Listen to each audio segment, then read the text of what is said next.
What is going on, guys? We are back with another RTU and Jay video.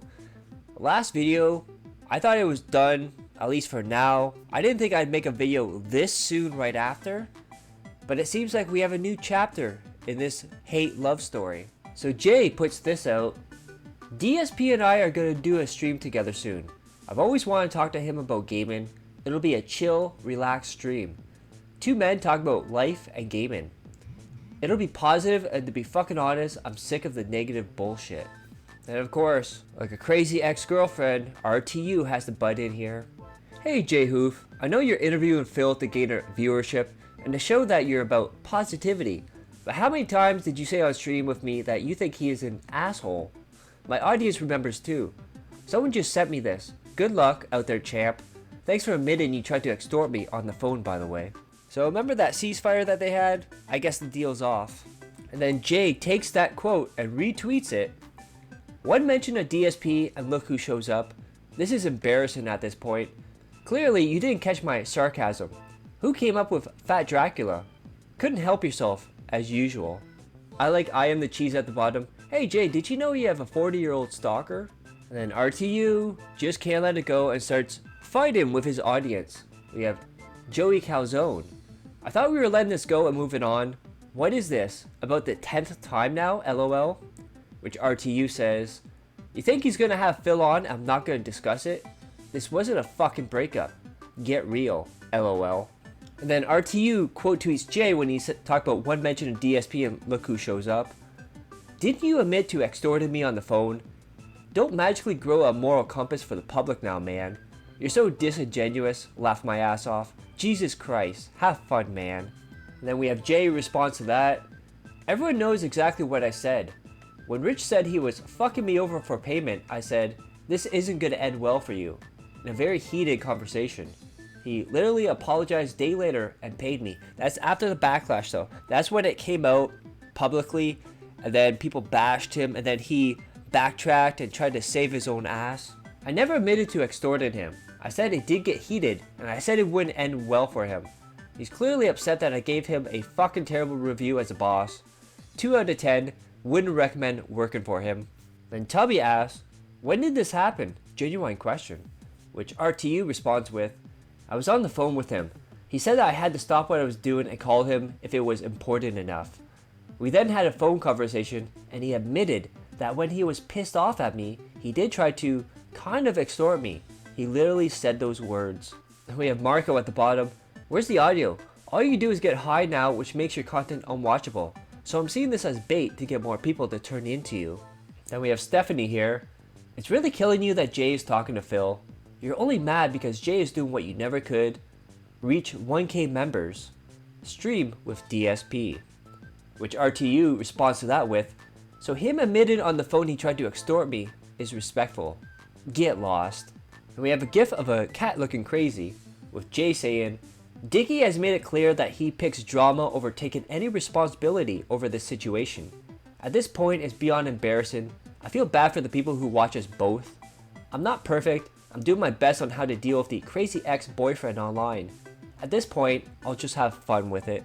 And then RTU quote tweets Jay's response to his phone conversation and just says, good luck, man. May the more entertaining person win. And then Brian Daniels responds to that with, they already did, and that's Jay Hooft. And then of course RTU has to respond to that because of his ego. Come back to me this time next year. Let's compare and see where we both are. You want me to shut up now? Okay, I will. Keep in mind this all started because I had an opinion on him interviewing DSP. Which if it was anyone else, my opinion would have flown like a fart in the wind. Now keep in mind, a lot of RTU's content is talking about Phil, obsessing over Phil. I know that's ironic coming from me. It's almost like he has like an addiction to Phil. Like anyone else can just turn him off, go watch other cows, whatever. RTU has to watch Phil, has to comment on him. Wanted to interview him, wanted him on his stream. He's obsessed with Phil. Then Jay has a response here. Let me spoil the plot for you guys. He's saying this because in 6 months, he still has the same viewership as he does now, and I have less. He can say, I told you, I am the winner. I mean, when it comes to views, you win. I wouldn't bring up revenue or memberships though. And then he adds on to it, he has 1 million subs. I had a dead channel. I have 5 to 7K active subscribers now. Of course, he will have more views than me in a year. He won't bring up revenue though. He acted really strange when I made more money than he did on his own streaming show. I guess it's my lack of talent that brought in more support than he got. And then Jay also says this, "You forgot who came up with Fat Dracula. I've clearly made fun of him in the past. I'm sure he's aware of that. I'm not paying him to come on, so we will see what happens, guys. I think anyone is fascinated by him, good or bad." Yeah, it'll be interesting because DSP bailed on the Mike Klum documentary, but supposedly he's doing this stream with Jay. But you never know, DSP is a weird guy. I don't see this happening though, especially with RTU. Because some of his flying monkeys will go, "Oh, this is a trap. Dude, this is a trap. He's just gonna get you on there and Rich is gonna show up. It's a trap, dude. Don't do it." And then Jay Hooft tags 8-Bit Eric. "Dude, Dickie has lost his mind. I think you and I should have a discussion about this at some point soon." And then he puts out this weird tweet, Jay does. "You know what I've learned? A YouTuber could literally piss in your face, but if you find them entertaining, you'll open your mouth to drink it. It's strange, but people love car crashes because they want to feel better about themselves. That explains it all. Makes sense." And then Jay references one of the detractor memes for RTU. "Where's Big Cheese? We need to form a survivors group ASAP." And of course, RTU doing more damage control. "Good morning. There's a bit of confusion from last night that I'm seeing out there, so I'm going to clear it up. This was not a leaked DM from a certain person from Canada. It was from a follower and a friend of mine that will stay anonymous. I haven't leaked a single DM about this situation except my own voice messages. And Jay's voice messages as well. Time to work. Enjoy your day, everyone." And then people kept pushing him back. Randy snorting. Rich is leaking private DMs now, even though he got mad at Jay for the same thing. Of course, RTU just can't let that go. "That was not Jay's DM.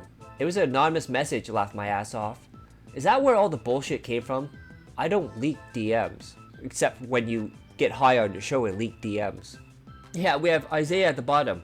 "Didn't you play your voice messages to Jay on your live stream?" And then RTU just tweets this out, "I'm gay." So in this revolving door of drama and apparently a love triangle now with DSP. If there's any updates on this, I'll let you guys know. So don't forget to click that like, share the video, leave a comment below, hit subscribe to my other channels on the details of the end cards. And as always, hope you're all safe, healthy, and happy. I love each and every one of you. Peace and love.